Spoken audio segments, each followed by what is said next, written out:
օպտիկական ոսպնյակները ունեն եւ դրական եւ բացասական կողմեր։ Օրինակ, մենք դիմում ենք հատկապես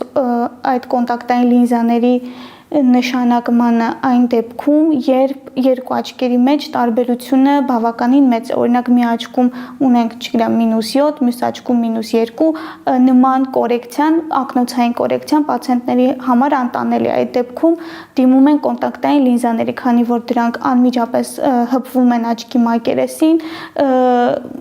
նման գլխացավեր, ակնոցին չհարմարվելու, այդ ապակիներին չհարմարվելու երևույթներ չեն առաջացնում ու ինչպես նաև ապահովում են բավականին լայն տեսադաշտ։ Բայց այո, կոնտակտային լինզաները ունեն իրենց խնդիրները, իրենց պետք է ճիշտ գրագետ հիգիենայի կանոնները պահպանել օգտագործելուց, քանի որ դրանց հետ կապված կարող ենք ունենալ բորբոքումներ, ծանր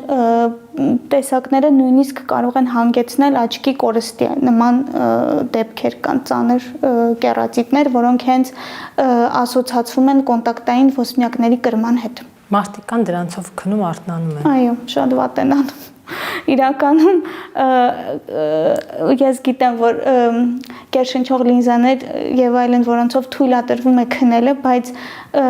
ես բոլոր պացիենտներին խորհուրդ եմ տալիս քնելուց առաջ անկախ ամեն ինչից հանել։ Իսկ եթե օրինակ չի ստացվել, որ հանելը քնել են, գոնե առավոտյան հանեն, լինզաները թողնեն իրենց հեղուկի մեջ,